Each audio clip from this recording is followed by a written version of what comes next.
policy and the pursuit of that policy. And the President, I think, has been very clear that we're going to lead this pressure campaign. We're going to unite the international community, and we're going to keep the pressure as much as we can and increase it where possible. The Secretary of State urging the world to continue pressuring and sanctioning North Korea in the hopes that it will cripple their economy, leaving them no choice but to come to the negotiating table. This, as there is some concern that Kim Jong-un may be planning another missile launch to mark the 6-year anniversary of his father's death, the late Kim Jong-il, this weekend. Republican Senator, by the way, Lindsey Graham Kelly, said this week that he believes time is running out, and if nothing changes, he says there's a 30% chance President Trump attacks North Korea first. Kelly. Wow, that is quite a sobering assessment. Brian Yennis, thank you for that report. And I'm joined by Nile Gardiner, the director of the Margaret Thatcher Center for Freedom at the Heritage Foundation, to talk about this issue top of the line. You know, thanks for joining us. We just heard our reporter Brian Yennis raise really the key question. As Secretary Tillerson has essentially said, there needs to be a lull before discussion can begin. What constitutes a long enough lull for there to actually be discussions? And should we be having discussions with North Korea? Will they make a difference? Well, clearly, I mean, decades of discussions with North Korea.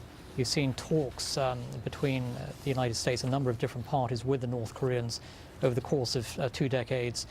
These did not actually result in anything, you know, significant in terms of the North Koreans backing away from their nuclear program. The idea that we can sit down and negotiate with one of the most brutal and barbaric regimes in the world is simply an illusion. And there's no evidence whatsoever to suggest that going back to the negotiating table with the North Koreans is actually going to deliver anything in terms of concessions from the North Koreans. So the suggestion that we should once again negotiate with this regime, I think, is completely wrong.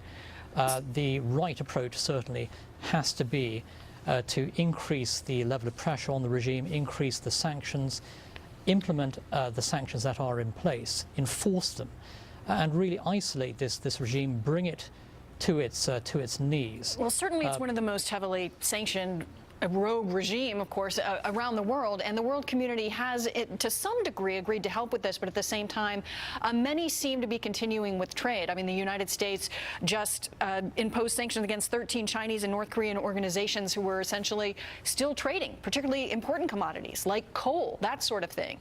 So do we need the world community's help, and how important is it to get countries like China? It seems the United States believes that China is really part of the key here. Well, we do need the support of the global community. Unfortunately, I think China and Russia are both dragging their feet. The United States the President actually implemented an executive order back in September sanctioning Chinese companies who are assisting with North Korea's nuclear program. We need to enforce those sanctions. The Chinese, unfortunately, are not going to do anything unless we actually sanction those Chinese companies that are assisting the North Korean regime. At the same time, the Russians have been deeply unhelpful. They're actually employing a large number of North Koreans as de facto slave labor, actually, and they are, in fact, assisting with the North Korean economy. At the end of the day, the United States has to lead here, and the United States must actively enforce sanctions, not only against the North Korean regime, but also against all of those who are aiding and abetting this regime. So we need to see the enforcement of existing sanctions against North Korea, and we do need to see the expansion of sanctions against North Korea as well. But the reality remains that both Moscow and Beijing, that both have been very unhelpful with regard to the North Korean threat, and both countries, frankly, have been aiding and abetting the North Koreans. I want to talk a little bit about the increasing danger that appears to be occurring. Defense Secretary James Mattis said on Friday that this newest missile that was launched is not a capable threat to the United States, but at the same time, we have seen the country make strides in their technology, in their advancement. When does the threat become capable? Well, we have seen a significant advance in terms of North Korean missile capability this year. We've seen a number of successful missile launches by the North Koreans. It's only a matter of time before the North Koreans are able to strike against the United States. And so we should be absolutely clear here. The North Koreans pose an imminent threat to the United States, North Korea has to be prevented from having the capability of firing an intercontinental ballistic missile against the United States, carrying a nuclear warhead. And so the stakes are extremely high at this time, and North Korea does pose an immense grave threat to the United States and, of course, to US allies in the region, significantly, of course, South Korea and Japan, but other allies as well. When we talk about how quickly they're advancing, the world community, clearly the United States, has attempted to be a leader in this at the international level and at the UN. Is there another world power that has stepped up to the stage that we can rely on?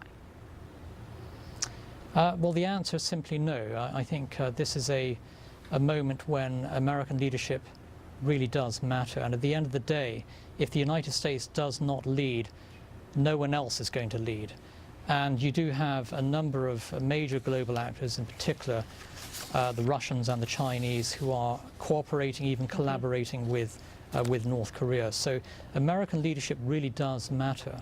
And the United States, as a world superpower, must do all it possibly can to prevent North Korea from emerging as a nuclear weapons power that can threaten the United States and its allies. And this is certainly a time of tremendous gravity and a time for bold, robust U.S. leadership. We will see what happens. Nile Gardiner, thank you. My pleasure. Thank you very much. It's the Senate saga that just won't end. A defiant Roy Moore refusing to concede to Democrat Doug Jones.